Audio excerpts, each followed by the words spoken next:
हमारे इस हिंदुस्तान के सबसे वरिष्ठ भारतीय जनता पार्टी कार्यकर्ता जो यहां से कभी विधायक भी रह चुके हैं, ऐसे आदरणीय भुलई भाई, और आपके लोकप्रिय सांसद, मैं आपके सांसद के बारे में बतलाना चाहता हूं, विजय कुमार जी दुबे के बारे में। बहनों भाइयों, जिसे आपने सांसद चुना है, भारत की संसद में प्रभावी तरीके से अपने क्षेत्र की, अपने प्रदेश की आवाज को बराबर बुलंद करते रहते हैं, ऐसे श्री विजय कुमार जी दुबे, जिलाध्यक्ष श्री प्रेमचंद जी मित्र, श्री अतुल सिंह जी, श्री दीपलाल जी भारती, कहाँ है दीपलाल जी? अच्छा जी। और श्री मदन गोविंद राव जी, अजय गोविंद राव जी, श्री महेंद्र गौड़ पूर्व चेयरमैन, श्री मार्कंडे तिवारी जी विधानसभा प्रभारी, श्री राम गोपाल गुप्त, श्री अनूप श्रीवास्तव, श्री अवधेश सिंह, श्री राधेश्याम दीक्षित, और इस सभा में मौजूद मेरे सभी सम्मानित बहनों एवं भाइयों, आप सब लोगों ने हम लोगों का स्वागत किया है। भारत की परंपरा है और शिष्टाचार का तकाजा भी है। स्वागत, अभिनंदन और सलाम दुआ कभी एक तरफा नहीं होना चाहिए। इसलिए मैं भी अपनी तरफ से शीश झुकाकर आप सभी बहनों भाइयों का हार्दिक अभिनंदन करता हूं, आप सभी का मैं स्वागत करता हूं।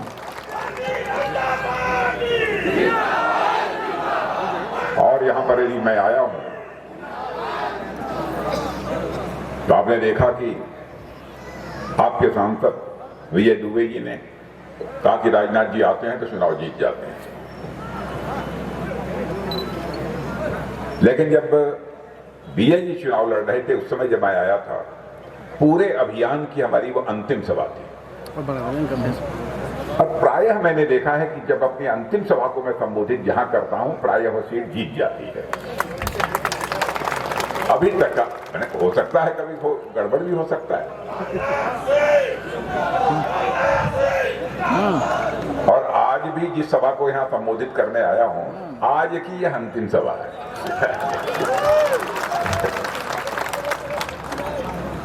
आप लोगों से मिलकर बेहद खुशी हुई है,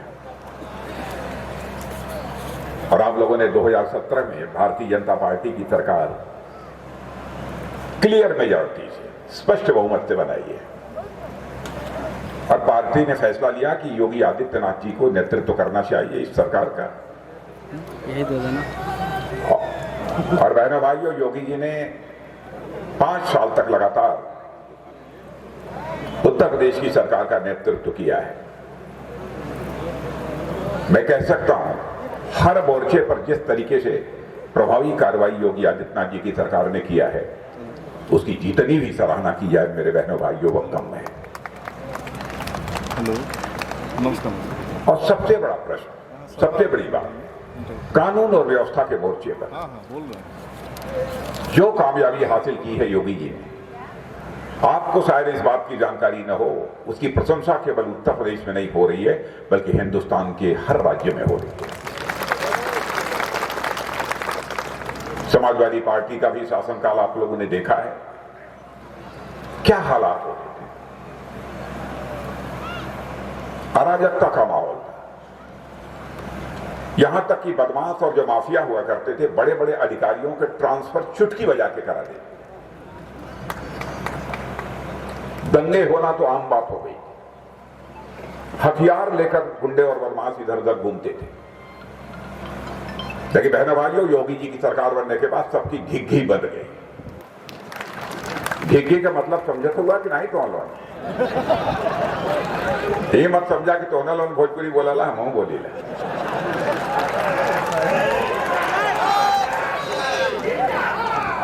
हम जानबूझ के घिघी शब्द का प्रयोग कर लिए। हम गोरखपुर विश्वविद्यालय में पढ़ा ली, हमको मालूम है कि घिघी बोला न लोग।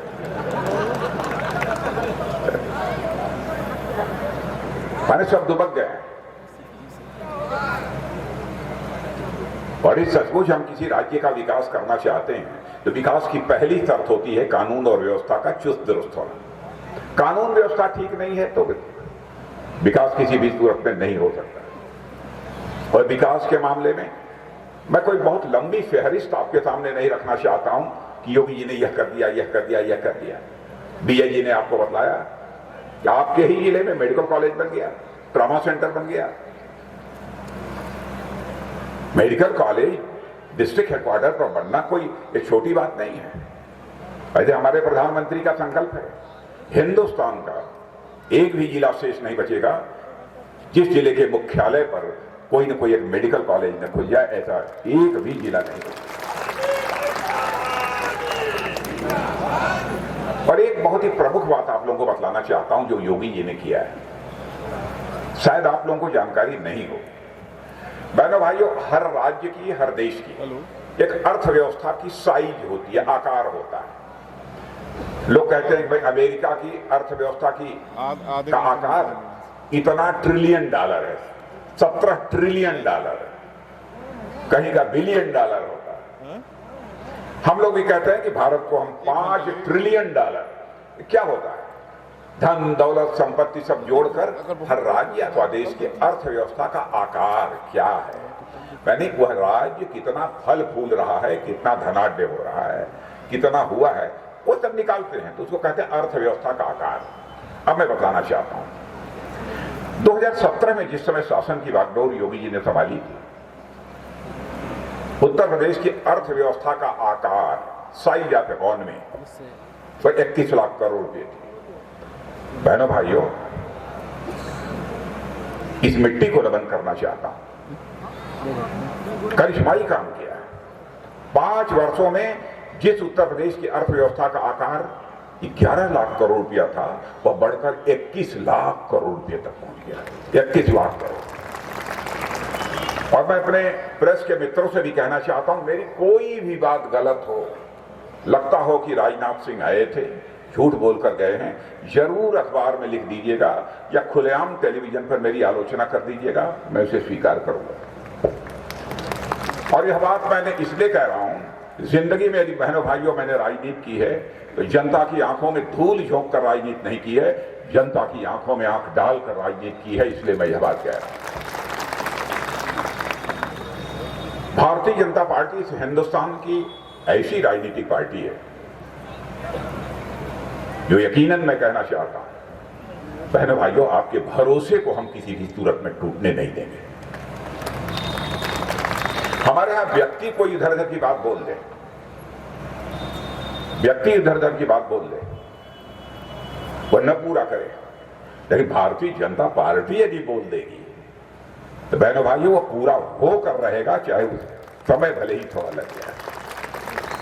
अब मैं आपको याद दिलाता हूं, हम लोग कहते थे जम्मू कश्मीर को धारा 370 के अंतर्गत एक विशेष अधिकार प्राप्त था, यानी आप भारत में रहते हुए जम्मू कश्मीर जाकर मकान बनाना चाहें, नौकरी करना चाहें, और कुछ करना चाहें, दुकान खोलना चाहें, आप नहीं कर सकते थे, क्योंकि धारा 370 संविधान की थी, उसके तहत विशेष अधिकार प्राप्त था। लेकिन कश्मीर का कोई आदमी उत्तर प्रदेश में, बिहार में कहीं जाकर जो करना चाहे सब कर सकता, जमीन भी खरीद सकता है। बेटा जी बैठ जाओ, बैठ जाओ, कुछ भी कर सकता है। तो हमारे नेताओं को बहुत खराब लगा। डॉक्टर श्यामा प्रसाद मुखर्जी हमारे अध्यक्ष थे, 71 साल पहले, उस समय उन्होंने कहा जिस दिन संसद में हमको बहुमत मिल जाएगा, हम चुटकी बजाकर जम्मू कश्मीर की धारा 370 समाप्त कर देंगे और जम्मू कश्मीर का भी वही दर्जा होगा जो हिंदुस्तान के अन्य राज्यों का दर्जा। और मेरे बहनों भाइयों, समाप्त कर दिया, जो कहा था कर दिया। 71 साल बाद पूरा किया, कर दिया। जब संसद में बहुमत मिलेगा तभी करेंगे, कर दिया। नागरिकता कानून, वो भी मैं जब भारत का गृह मंत्री था उस समय कानून मैंने बनाया था, संसद में पारित हुआ था, लोकसभा में, राज्यसभा में नहीं पारित हो पाया था। फिर बाद में हमारे जो उत्तराधिकारी अमित शाह जी आए तो अमित शाह जी ने फिर दोनों सदनों में पेश करके उसे पूरा कराया। अब नागरिकता कानून, बांग्लादेश, अफगानिस्तान, पाकिस्तान का कोई भी हिंदू, सिख, ईसाई, पारसी, यहूदी जो भारत का मूल निवासी है, यदि उसका वहां धार्मिक उत्पीड़न होता है, भारत की नागरिकता लेना चाहता है, पहले जल्दी मिलती नहीं थी, प्रभावी कानून नहीं था, अब प्रभावी कानून बन गया है। उसे चटपट हम भारत की नागरिकता देंगे ताकि वह सम्मान की जिंदगी वह भारत की धरती पर जी सके। ये हम लोगों ने पास किया।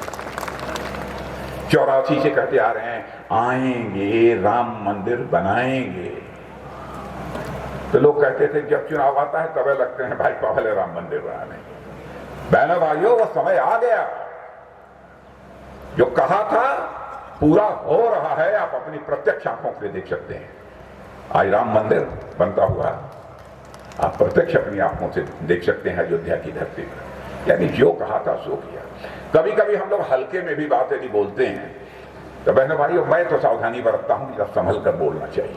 जल्दी मैं ऐसे बोलता होता नहीं। जैसे मुझे याद नहीं है, विजय जी आपको शायद याद है कि नहीं, बहुत पहले मैंने प्रारंभ में 10, 12, 14 साल, 15 साल पहले कभी मैंने शुरू किया था, भैया लक्ष्मी जी घर में आएंगी तो हाथी पर बैठकर नहीं आएंगी, लक्ष्मी जी घर में आएंगी तो साइकिल चलाते हुए नहीं आएंगे। तो लोग हंसते थे, ऐसे ही हंसाने के लिए कह रहे हैं। मैंने कहा लक्ष्मी जी जब घर में आएंगी तो हाथ हिलाते हुए नहीं आएंगे, लक्ष्मी जी जब भी आएंगी तो कमल के फूल पर ही बैठकर घर में आएंगी। लोग कहते हैं कि राजनाथ सिंह को हंसाने के लिए बोलते रहते हैं। बहनों भाइयों, हंसाने के लिए नहीं था, हकीकत थी। भारतीय जनता पार्टी के चरित्र को मैं समझता था। हिंदुस्तान की सारी जिम्मेदारियों का निर्वाह कर चुका हूं। भारतीय जनता पार्टी को धरातल से मैंने देखा। मैं पार्टी का जिलाध्यक्ष भी रहा हूं तो 2 बार पार्टी का राष्ट्रीय अध्यक्ष भी रहा हूं। युवा मोर्चे का जिलाध्यक्ष भी रहा हूं तो युवा मोर्चे का राष्ट्रीय अध्यक्ष भी रहा हूं और उत्तर प्रदेश का मुख्यमंत्री भी रहा। अच्छी तरह मैं भारतीय जनता पार्टी के चरित्र को समझता हूं, इसलिए मैं बोलता था। अब क्या हो रहा है, मैं आपसे पूछता हूं, कुछ गरीबों को पक्के मकान मिले हैं कि नहीं मिले हो तो वही हाथ उठाइए। मिले। अच्छा ये बताइए, आपके घरों में एलपीजी गैस सिलेंडर पहुंचा है? पहुंचा है। हाँ, लेकिन भाई चुप रहिए, छनले हुआ का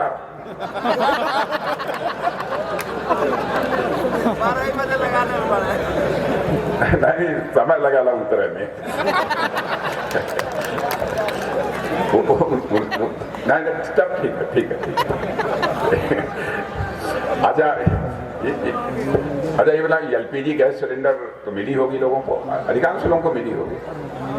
लेकिन ये भी मैं बतला देना चाहता हूं कि हमारी सरकार उत्तर प्रदेश में बनेगी तो मेरे बहनों भाइयों, होली या दिवाली पर एक मुफ्त में 2 गैस सिलेंडर आपको हर साल मिलेगा। गैस सिलेंडर मिल गया। प्रधानमंत्री किसान सम्मान निधि में 6,000 रुपया आपकी जेब में पहुंच रहा है। पहुंच रहा है भैया। लक्ष्मी जी घर में आ रही है, आ रही है।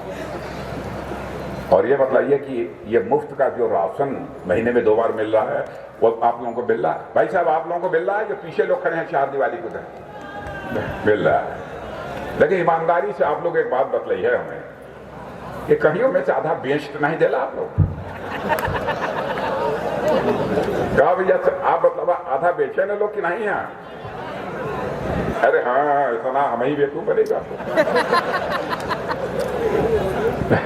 कुछ न कुछ तो बेचात हो ही जरूर, पक्का पक्का। लेकिन बहनों भाइयों, दुनिया के किसी देश में इस प्रकार की योजना लागू नहीं है जो हमारे प्रधानमंत्री ने लागू की है। दुनिया में नहीं। 80 करोड़ लोगों को दिया जा रहा है। यह कोई छोटी बात नहीं है। अच्छा ये बताइए, कुछ एक संकल्प था हमारे प्रधानमंत्री का कि माताएं बहनें पहले जलाशय से, कुएं से 2-2, 3-3 घड़े ऊपर रखकर पानी लेकर घर में आती थी। तो उन्होंने कहा कि ऐसे हालात क्यों होने चाहिए। तो उन्होंने संकल्प लिया कि हर घर में नल जाएगा और नल से जल मिलेगा। अब पता नहीं है, मुझे मालूम नहीं है कि वह काम अब शुरू हो गया है कि नहीं। कुछ ना कुछ जरूर शुरू हुआ होगा, शुरू हो गया है। तो बहनों भाइयों, हिंदुस्तान का एक भी उपकरण नहीं हुआ है। देखा उनको समझाइए। दुनिया भर कह रही है कि हो गया, ही कह रहे हैं शुरू नहीं हुआ। इस हिंदुस्तान का एक घर भी नहीं बचेगा बहनों भाइयों, जिस घर में नल न पहुंच जाए और नल के माध्यम से जल न मिलने लगे।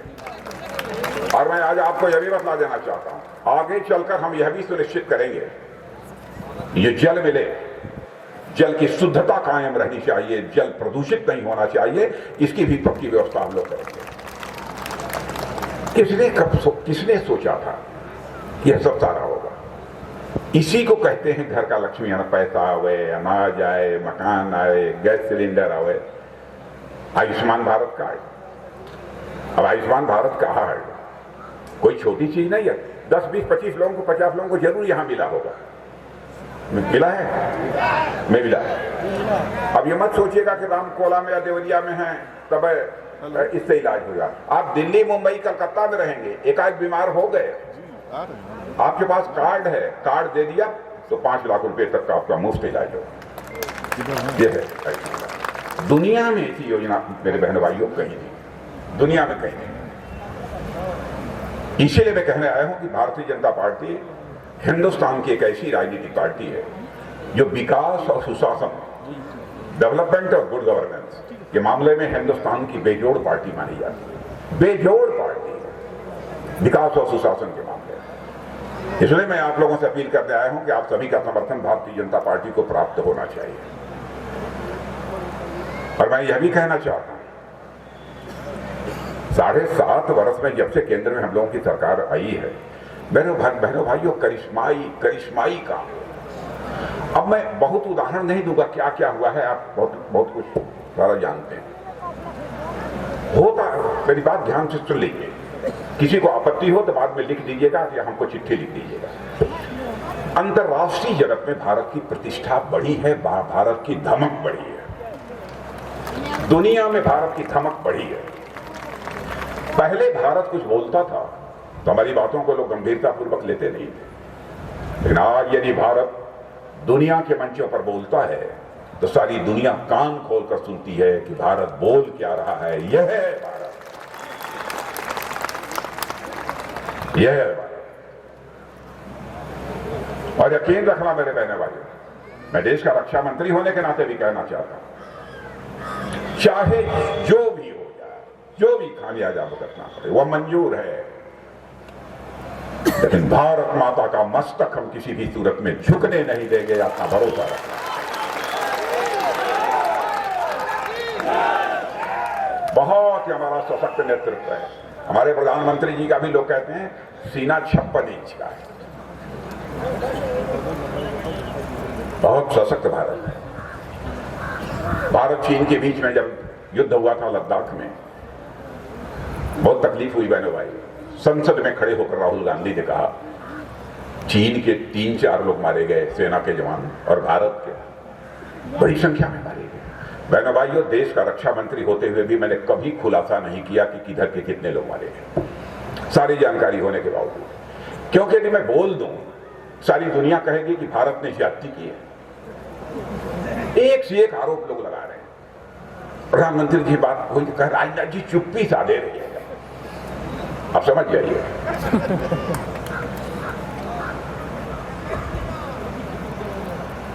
नहीं बताया हम लोग, और वो खड़े होकर कह रहे हैं चीन के 3-4 सेना के जवान मारे गए, भारत के बहुत मारे गए। बहन भाइयों, मैं कुछ नहीं कह रहा हूं, मैं जानता हूं लेकिन बताऊंगा नहीं। लेकिन जिस दिन उन्होंने कहा था उसके एक दिन आगे पीछे ऑस्ट्रेलिया का एक अखबार है जिसका नाम है क्लेक्सॉन, KLEXON, उसमें खोजी पत्रकार वहां का, जो कि दुनिया के दूसरे देशों में जाकर, चीन वगैरह में सभी जगह जाकर लोगों से बात करके पूरी जानकारी भीतर से अंदर से लेकर उसने लिखा था भारत और चीन के सेना के जवानों के बीच जब संघर्ष हुआ था तो चीन के बड़ी संख्या में सेना के जवान मारे गए थे। संख्या जो उसने बताई थी 38 से लेकर 50 तक की बताई थी। मैं नहीं कह रहा हूं, मैं तो मुंह खोलूंगा। लेकिन बहनों भाई, आप खुद ही बताइए, कांग्रेस पार्टी बड़ी पुरानी राजनीतिक पार्टी, उसके नेता को, वो भी नौजवान नेता को, इस तरीके की बात बोलनी चाहिए? बहनों भाइयों, देश की सुरक्षा का सवाल, देश के मान सम्मान स्वाभिमान का प्रश्न, देश की एकता अखंडता और संप्रभुता का प्रश्न जब खड़ा हो, सारे राजनीतिक दलों को अपने राजनीतिक भेदभावों से ऊपर उठकर एकजुट होकर खड़ा होना चाहिए। यही है राष्ट्र का। क्या कर रहे हैं लोग? भारत का मैं गृह मंत्री था 2017 में, उरी और पुलवामा पर पाकिस्तान के आतंकवादियों ने आकर हमला बोल दिया। हमारे सुरक्षा बल, अर्धसैनिक बल के जवानों पर कायराना हमला कर दिया, कई जवान हमारे शहीद हुए। भारत का गृह मंत्री होने के नाते बहनों भाइयों, शहीद जवानों को जो मैंने कंधा दिया था, उस दिन का दर्द आज तक भी मुझे सालता है।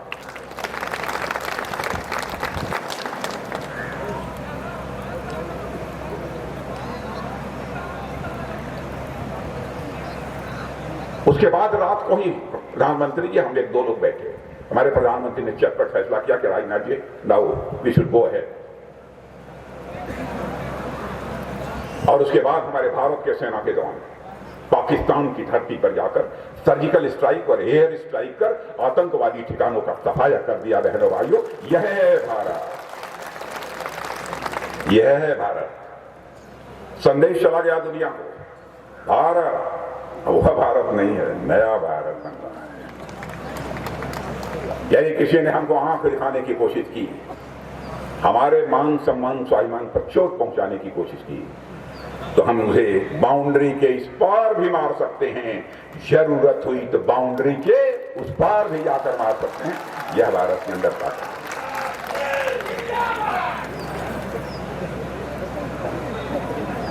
लेकिन मुझे आश्चर्य होता है, आप समझाइए सपा बसपा के लोगों को, कांग्रेस के लोगों को, क्या बोलते हैं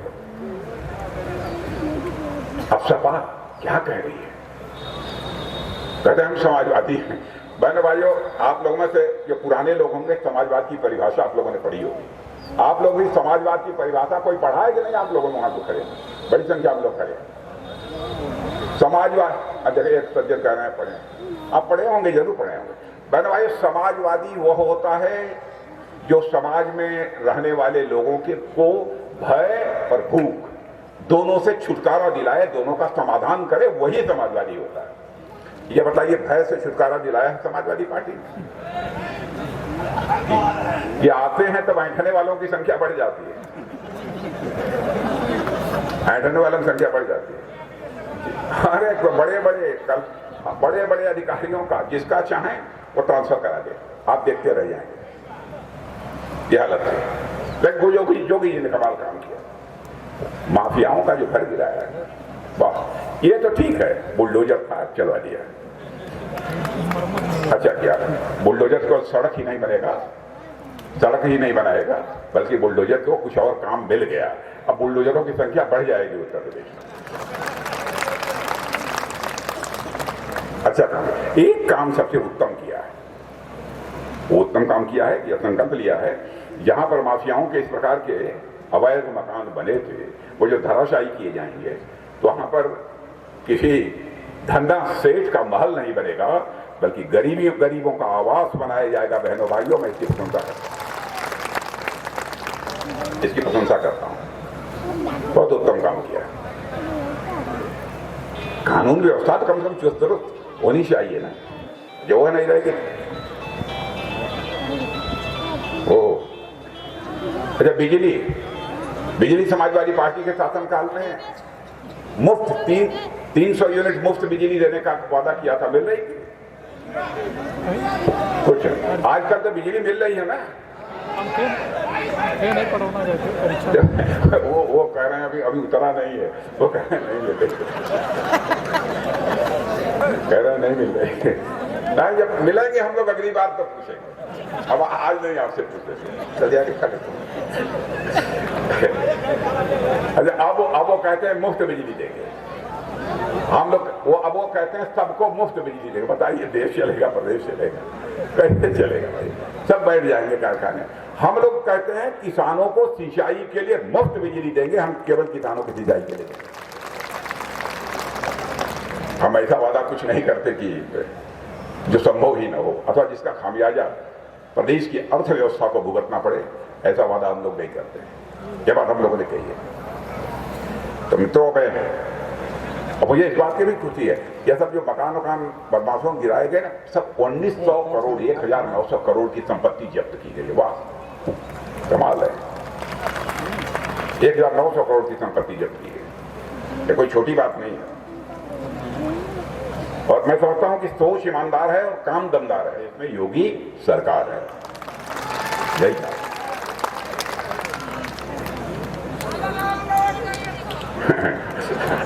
चलिए, आनंद आ गया आपसे मिलकर। सब लोग तो खड़े हैं, लेकिन कोई ना कोई एक आदमी तो बोलने वाला चाहिए, ठीक है? नहीं होना चाहिए। और लोग बहनों भाइयों कहते हैं ना, हम लोग भी कभी कभी डबल इंजन की सरकार, लेकिन हमारी सरकार की विशेषता है जो मैं आप लोगों को बताना चाहता हूं। ये डबल इंजन की सरकार नहीं है। मैं कहना चाहता हूं कि भाजपा की यदि सरकार बनेगी तो ट्रिपल इंजन की सरकार चलेगी। और इस समय भी उत्तर प्रदेश में जो सरकार ने काम किया है वो ट्रिपल इंजन के माध्यम से किया है। मैं बताऊं कैसे। मोदी जी का विजन था, हमारे योगी जी का मिशन था, और जनता का पार्टिसिपेशन था। ये ट्रिपल इंजन जनता के लिए ताकत है। ट्रिपल इंजन, डबल इंजन हम जनता को क्यों छोड़ रहे? केंद्र की सरकार, मोदी जी का विजन, योगी जी का मिशन और जनता का पार्टिसिपेशन, तभी देश आगे बढ़ेगा, इसी से बढ़ेगा। तो और बड़ा बहुत सब कुछ क्या क्या करेंगे सब नोट कराया गया। मैं समझता हूं कि आप लोगों को बताया गया। विजय जी बताया गया होगा नहीं, वो घोषणा पत्र के बारे में पता है ना? तो सब पता है, तब को छोड़ते हैं, हम सब नहीं बताएंगे। तो जिता दीजिए पक्का। वैसे बिना प्रकाश जी हैं बड़े सीधे साधे आदमी। बिना प्रकाश जी बहुत सीधे साधे आदमी हैं।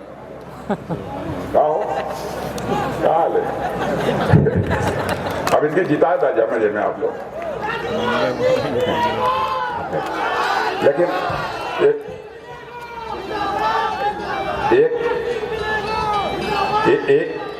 एक बात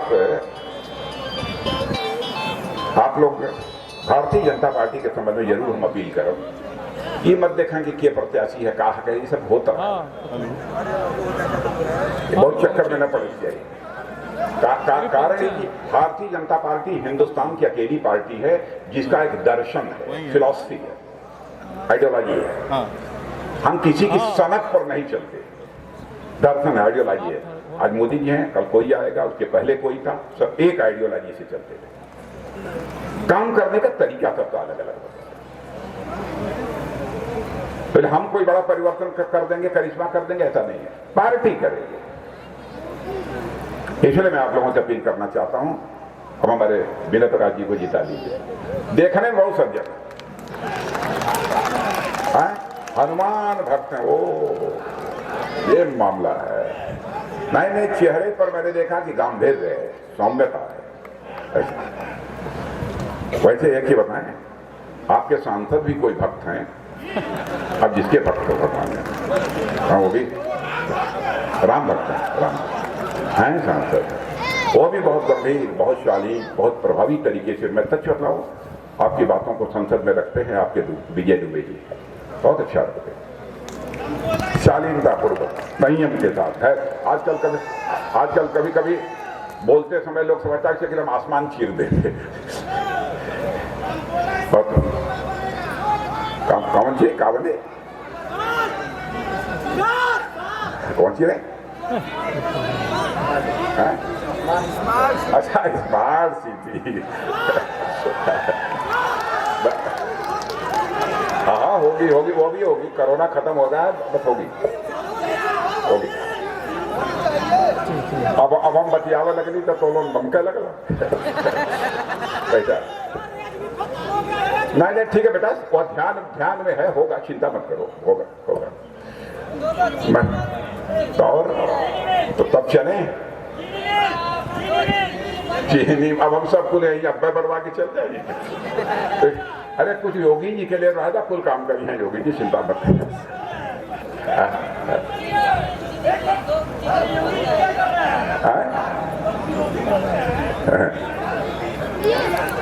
अब एक बार मुंह लग गई तो बोलो। अरे बाप रे बाप। पहले सांसद जी फील्ड का विकास करा देंगे। अरे कितना पैसा लगी, थोड़ा पैसा लगी, वो करा देंगे। मैं उनकी तरफ से आप, अरे यार अब कुल एक बात हो गई। बोलिए भारत माता की, भारत माता की। अब इनको मैं मानकर जाऊं जिता देंगे तो एक बार इधर जो खड़े हैं इधर आप सभी लोगों से निवेदन है, हाथ उठाकर ताली बजा दीजिए तो मैं मान लूंगा। ये बात बहुत बहुत धन्यवाद। फिर मिलेंगे।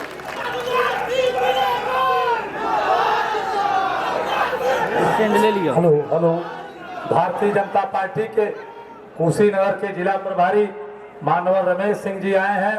इस मंच पर उनका भी स्वागत है। पूर्व जिलाध्यक्ष जयप्रकाश शाही जी आए हैं, उनका भी स्वागत है।